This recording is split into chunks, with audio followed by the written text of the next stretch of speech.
आज जो अमेरिका और इजराइल ने मिलके या कंबाइन होके जो ईरान के ऊपर हमला किया है, क्या ये 1917 में ब्रिटिश से आया हुआ लेटर, क्या उसका परिणाम है ये, या फिर यह एक धर्म के ऊपर पहचान बनाने का परिणाम है, या एक जमीन की लड़ाई है? चलो हम इसी को समझने के लिए पहले हम ये समझेंगे ये इजराइल और ये फिलिस्तीन जो बातें चल रही है इनका इतिहास क्या रहा है।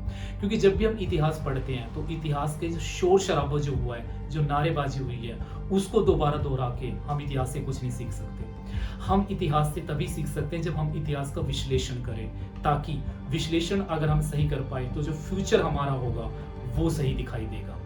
तो बाकी का शोर शराबा ना करके हम ये समझने की कोशिश करते हैं इसके पीछे इतिहास क्या रहा। तो मुख्य दो यहाँ पे बिंदु आते हैं, ऐसे दो मुख्य क्षेत्र आते हैं, या हम कह सकते हैं दो पक्ष आते हैं जिनके बीच में लड़ाई शुरू हुई। पहला है इजराइल एंड दूसरा फिलिस्तीन। तो यहाँ पे जो मुख्य एरिया है वो क्या है, पहले उनको देख लेते हैं।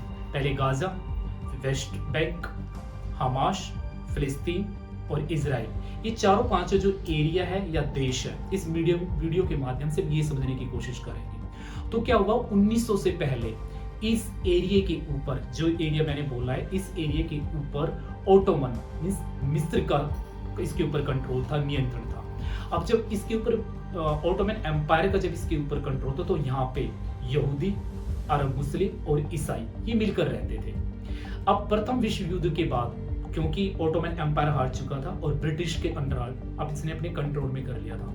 अब ब्रिटिश ने क्या किया, 1917 के अंदर इस एरिया को अपने कंट्रोल कर लिया, अपने नियंत्रण में ले लिया और 1917 में एक लेटर भेजा और उस लेटर का नाम था बैलफोर डिक्लेरेशन। यही बैलफोर डिक्लेरेशन है जहां पे ये जो कॉन्फ्लिक्ट है और ये झगड़ा चल रहा है ये उसका बेस है या बीज कह सकते हैं। अब बेल डिक्लेरेशन था क्या, ये कुछ खास वो नहीं था, बस एक जो ब्रिटिश अधिकारी था जिसने वो लेटर भेजा था उसका सरनेम था, उसका पूरा नाम था आर्थर बैलफोर, और इसको बोला गया बैलफोर डिक्लेरेशन। तो इतिहास में ये जो 1917 का लेटर है अपने आप में बहुत मायने रखता है। ठीक है, अब यहाँ पे ये चीजें थी।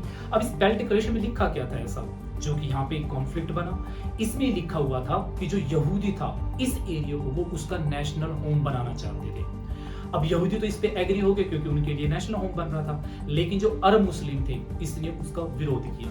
अब लड़ाई क्या हुई, यहूदी और अरब के बीच में कॉन्फ्लिक्ट होना या झगड़ा होना शुरू हो गया। अब 1947 के अंदर यूएन ने क्या किया, यहूदियों के लिए अलग देश बना दिया और अरब के लिए अलग देश बना दिया।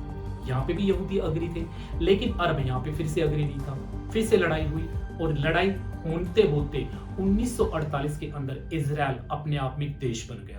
अब हम कह सकते हैं इजराइल अस्तित्व में आ गया। अब जैसे ही इजराइल बना तो जो अरब थे उन्होंने इजराइल के ऊपर हमला कर दिया। इस युद्ध के अंदर इजराइल जीत गया। अब जैसे इजराइल जीता तो जहां पे वो फिलिस्तीन के जो लोग थे उनको विस्थापित करना पड़ा, मतलब कैटेस्ट्रोफे हुआ।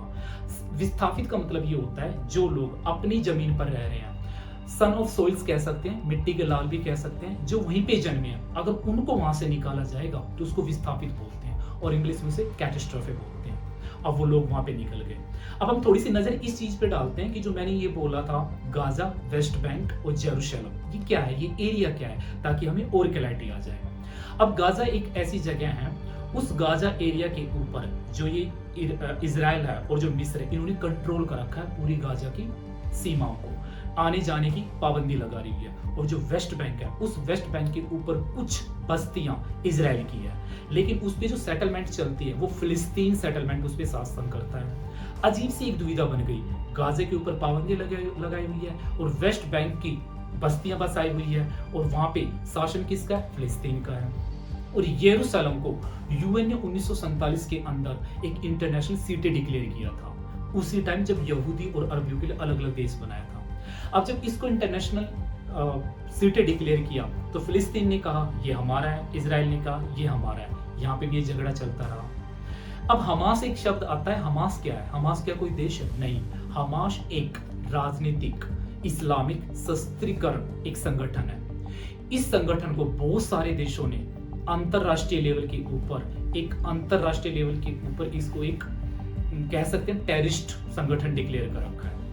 और इसको डिक्लेयर करने के बाद ये हमास इतना शक्तिशाली ग्रुप बन गया कि इसने गाजा को अपने कंट्रोल में किया। हालांकि 1987 में बना था या पैदा हुआ, कुछ भी लगा लेते हैं हम। इसने 2007 में गाजा को कंट्रोल में किया।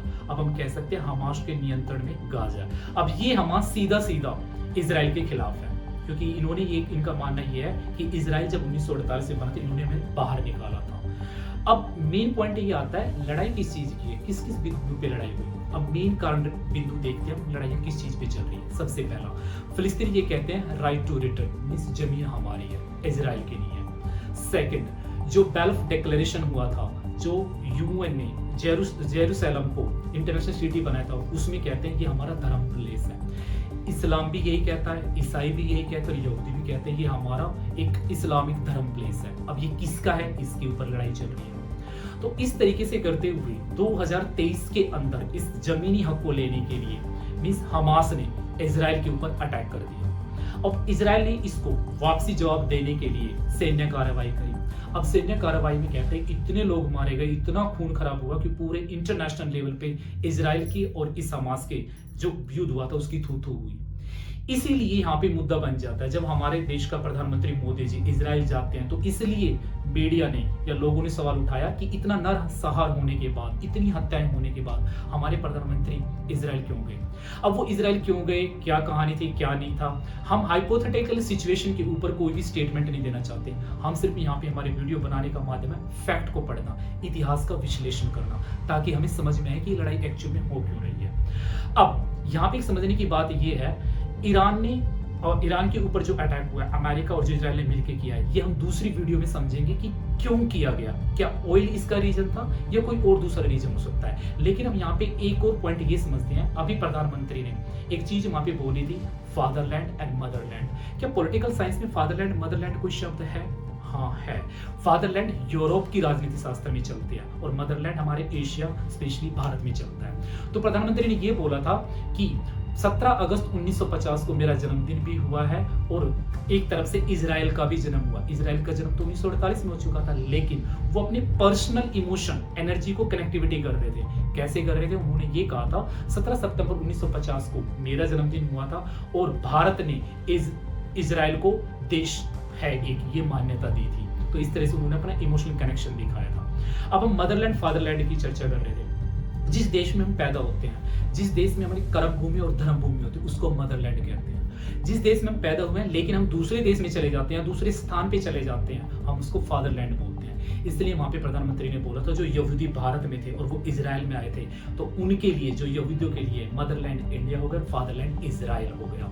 इसलिए जो सोशल मीडिया पे ये हवा मचा, फादरलैंड बोल दिया, मदरलैंड बोल दिया, लेकिन राजनीति शास्त्र में ये शब्द चलते हैं।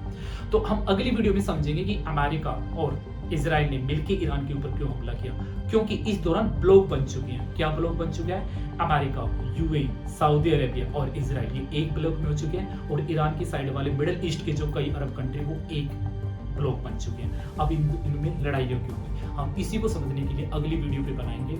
ये वीडियो अगर समझ में आई हुई हो तो कमेंट जरूर कीजिए, शेयर कीजिए, सब्सक्रिप्शन कीजिए और बताइए इसमें क्या क्या इम्प्रोवाइजेशन हो सकता है। धन्यवाद।